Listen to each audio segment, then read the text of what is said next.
Hello my dear friends, आप सभी का मेरे इस यूट्यूब चैनल एके आनंद क्लासेस में दिल से स्वागत है। और आज हम लोग इस वीडियो के माध्यम से पढ़ने वाले हैं क्लास 12th का हिंदी काव्यखंड के अंदर चैप्टर 4। और चैप्टर 4 का नाम है छप्पय और इसके लेखक हैं नाभादास। तो सबसे पहले हम बता दें कि छप्पय का मतलब क्या होता है। आप लोग के मन में ये जरूर प्रश्न आया होगा कि छप्पय का मतलब क्या होता है। देखिए, छप्पय का मतलब होता है 6 पंक्तियों वाला समूह या 6 पंक्तियों का पद। आप देख सकते हैं जो पंक्ति है 1 2 3 4 5 6 पद का ये पंक्ति है, तो उसी को हम लोग कहते हैं छप्पय। यानी कि 6 पंक्तियों को एक साथ जो अगर लिखा जाता है उसे ही हम लोग बोलते हैं छप्पय। ठीक है। और देखिए, इसी छप्पय के लेखक जो है नाभादास है और नाभादास ने कबीरदास और सूरदास के बारे में कुछ जानकारियां दी है। और उनके नज़र में कबीरदास और सूरदास जो थे काफ़ी अच्छे भक्त कवि थे, तो उनके बारे में इन्होंने बताया है। तो सबसे पहले हम लोग देखते हैं कि इनका पहला जो है, इन्होंने कबीरदास के कुछ पंक्तियों को लेकर बताया है। तो हम लोग आइए इसको अच्छी तरीके से समझते हैं। तो यहाँ पे देखिए, पहला 2 लाइन बोल लेते हैं, इसको पढ़ते हैं पहले।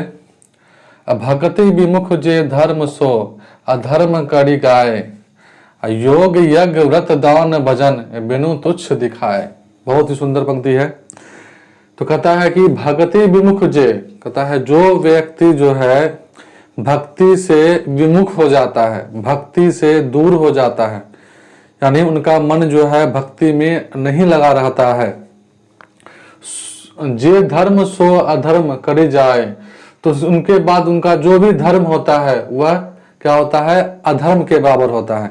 यानी कि अगर आप बहुत सारा भक्ति करते हैं, बहुत सारा धर्म का जाप करते हैं, लेकिन आपका जो है मन भक्ति में लगता नहीं है, तो वे सभी धर्म क्या हैं, आपके अधर्म हैं, बिल्कुल अधर्म के बराबर है।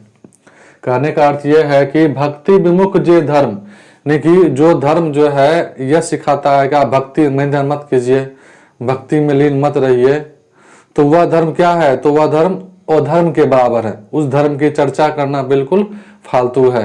अगर आप किसी धर्म को मानने वाले हैं, आप जिस धर्म को मानिए, अगर आप उस धर्म में जो इष्ट देवता आपके होते हैं उनके प्रति अगर आपका प्रेम नहीं है, उनके प्रति आपका विश्वास नहीं है, उनके प्रति अगर आपका आस्था नहीं है, तो वह धर्म क्या है, बिल्कुल वह धर्म के समान है।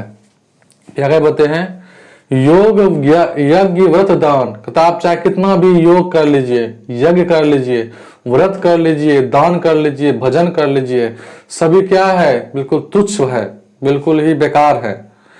अगर से आप सब कुछ करते हैं, योग करते हैं, यज्ञ करते हैं, व्रत करते हैं, दान देते हैं, भजन करते हैं, लेकिन उस सब में क्या है, अगर भक्ति ही नहीं है, यानी कि भक्ति ही नहीं है, भक्ति का एक अर्थ ये ले सकते हैं कि श्रद्धा होना, श्रद्धा ही नहीं है आपको, तो ये सभी करना आपका बिल्कुल बेकार है, तुच्छ है।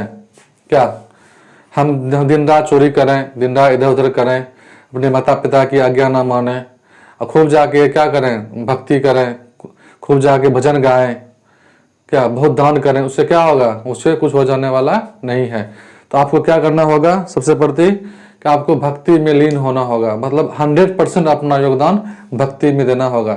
और आप भक्ति के साथ किसी भी धर्म के साथ जुड़ते हैं, तब आपका वह धर्म सफल होगा, उसके अलावा आप कुछ सफल हो जाने वाला नहीं है। ठीक है, उम्मीद है आपको ये दोनों समझ में आ गया होगा।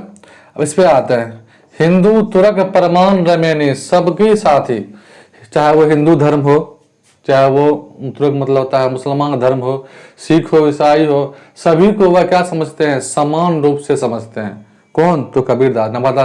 नाभादास कहते हैं कबीर के अनुसार जो है इस दुनिया में जितने भी धर्म हैं, आप उन्होंने कभी भी भेदभाव नहीं किया।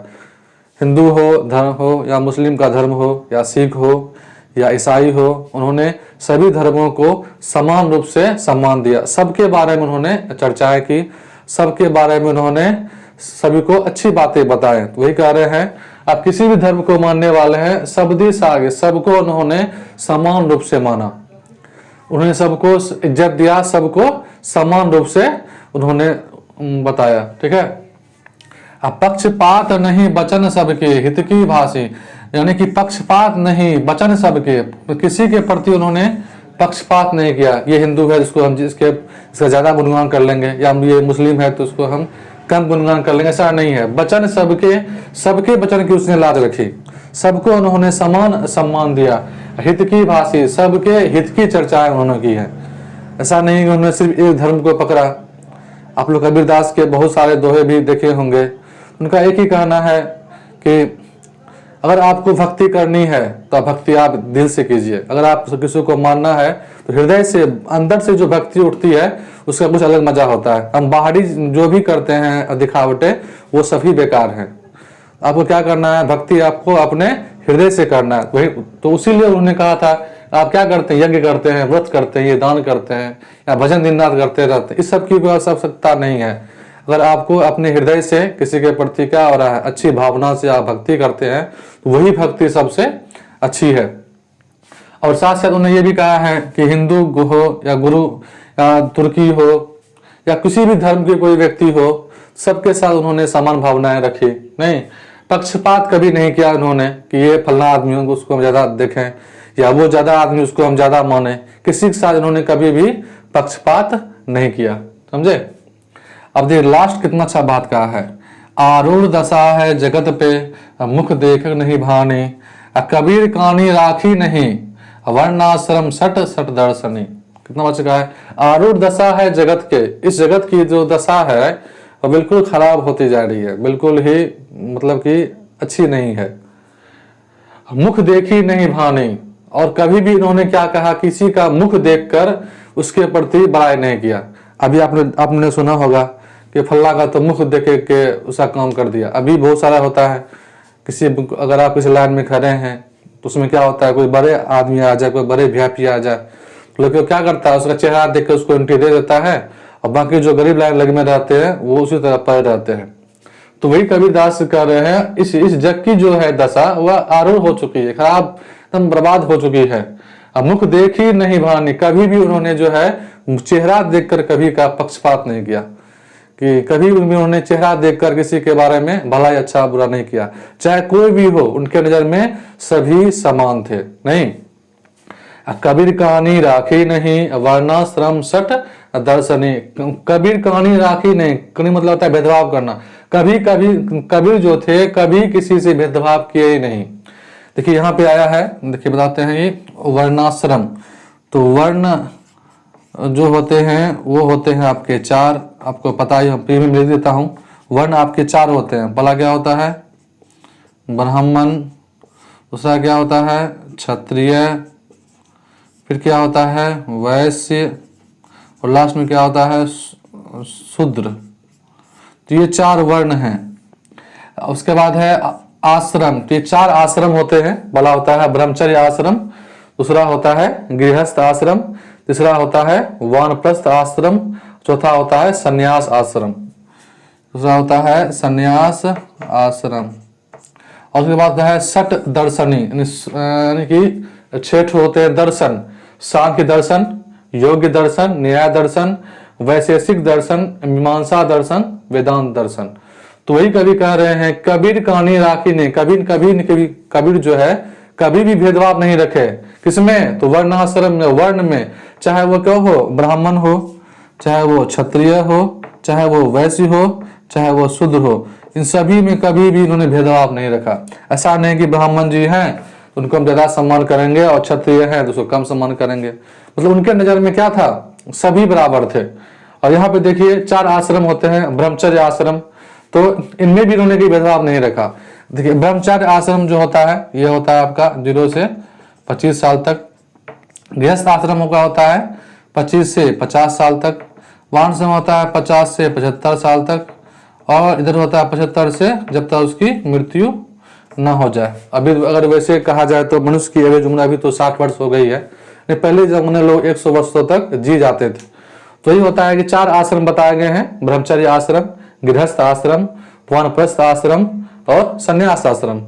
और जो 25 वर्ष तक आदमी ब्रह्मचर्य जीवन बिताता है, खेलता है, पढ़ता है, लिखता है, अपना कैरियर बनाता है। फिर 25 वर्ष तक में 25 और 30 के बीच में शादी हो जाती है, तो उसके बाद बाल बच्चे हो जाते हैं, तो वो हो जाता है अपना गृहस्थ आश्रम में।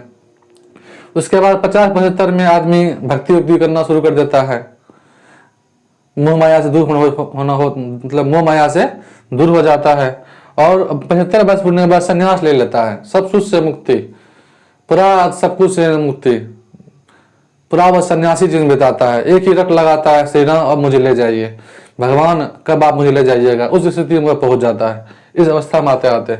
और सांख की बात ये 6 आप सांख हैं। तो वही कबीरदास ने कहा है कि मैंने कभी भी इन सभी में क्या किया, भेदभाव नहीं किया, सबको एक समान माना।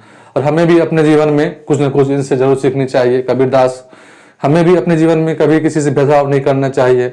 इस पृथ्वी पर जो है क्या है, सभी समान रूप से हैं, सबका इस पृथ्वी पर जन्म हुआ है, सबके लिए वायु समान है, सबके लिए पानी समान है, फिर हम क्यों आपस में भेदभाव करें। यही इस कवि का मूल संदेश इन्होंने दिया है। तो उम्मीद है आपको कि जो कि कबीर का जो हम लोग समझ लिए हैं, अब हम लोग आते हैं किस पे, तो सूरदास पे, जो और उसके बारे में भी नाभादास ने बहुत अच्छी पंक्तियां लिखी हैं। तो आइए अब हम लोग देखते हैं सूरदास को। तो आइए अब हम लोग पढ़ते हैं सूरदास के बारे में। और ये जो देख रहे हैं 6 पदों का है, 6 है, जो कि नाभादास ने लिखी है।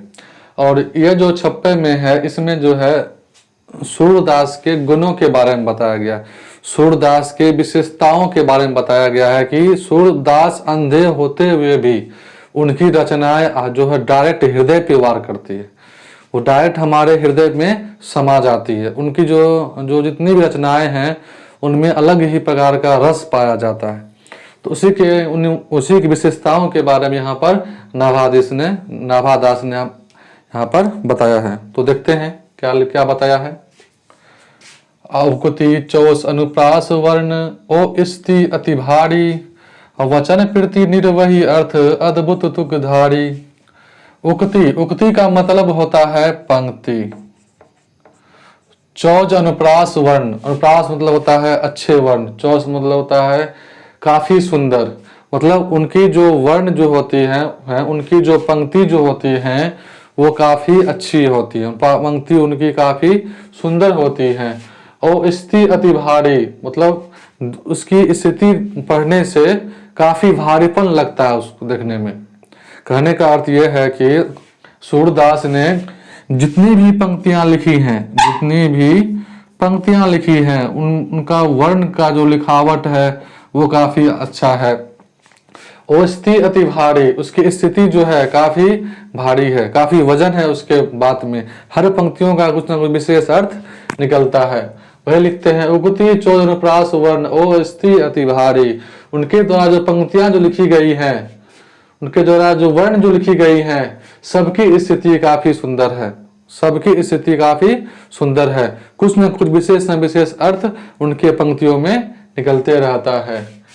और वचन प्रति निर्वही अर्थ, वचन प्रति, वचन मतलब होता है बोली, प्रति मतलब होता है प्यारा। उनकी वचन जो है, उनकी बोली जो है काफी सुंदर अर्थ को निर्वहन करती है।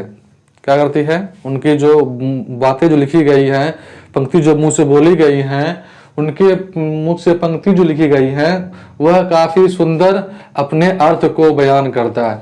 निर्वही का मतलब होता है निर्वहन करना, प्रीति का मतलब होता है प्रेम, अच्छी बातें बोल सकते हैं। वचन का मतलब आपका हो गया उनके बोली से। अद्भुत तुकधारी, तुकधारी का मतलब होता है जो लास्ट में जो एक जैसा पंक्ति जो आता है। जैसे यहाँ देखिए भासी का आया है काशी, भारी का आया है धारी, धरे का आया है करे, इसी को बोलते हैं एक समान जो लास्ट में आता है उसी को हम लोग बोलते हैं तुकधारी। तो वही कह रहे हैं कि जो पंक्ति जो होती है सूरदास जितनी भी, उनका जो तुकधारी भी जो होता है ना वो काफी गजब होता है। अब लास्ट में देखे होंगे उनकी पंक्तियां जो है एक समान कुछ ना कुछ अर्थ को बयां करती है। समझ गए? तो देखिए इन दो पंक्तियों में जो है मुख्यतः जो है उनके लेखन के बारे में बताया गया है। लेखन या वर्ण कह सकते हैं। उनकी जो लेखनी की जो कला थी, वह कला काफी अच्छी थी। तो उन्हीं के बारे में प्रशंसा यहाँ पे की गई है। तो उनके द्वारा जो लिखी गई जो है लेखनी जो है वह काफी अद्भुत है, काफी सुंदर है। उनके वर्ण में प्रास वर्ण निकलते होंगे, मतलब हर वर्ण के पीछे कुछ न कुछ मीनिंग होता है, नहीं। और अद्भुत तुकधारी, लास्ट में तो तुकधारी भी सब वर्ण में रहता है। वचन से जो बोलते हैं वो वचन के समान सुंदर सुंदर बातों को उसमें अर्थ निकलता है, उनके द्वारा बोला गया अर्थ सभी अच्छे होते हैं, समझ गए। अब ये देखिए इसमें क्या लिखा हुआ है, अब प्रतिबिंदित दिव्य दृष्टि हृदय हरिलील भासी जन्म करण गुण रूप सब ही रसना प्रकाशी। कितनी सी बात कहा है, प्रतिबिंबित दिव्य दृष्टि, कहते भगवान से उन्हें जो है प्रतिबिंबित दिव्य दृष्टि मिली है। मतलब कि मन ही मन वह श्री राम का स्वरूप देख लेते हैं, क्योंकि पता है सूरदास तो अंधे थे, फिर भी उनके ऐसा लगता है उनके हृदय की दृष्टि जो है दिव्य है, प्रतिबिंबित है, ना चाहते हुए भी सभी चीज का प्रतिमा छाया जो है उनके आंखों में बस जाता है, नहीं। हरि लीला विषभाषी, हरि लीला क्या उनके प्रति, ईश्वर के प्रति काफी असीम है।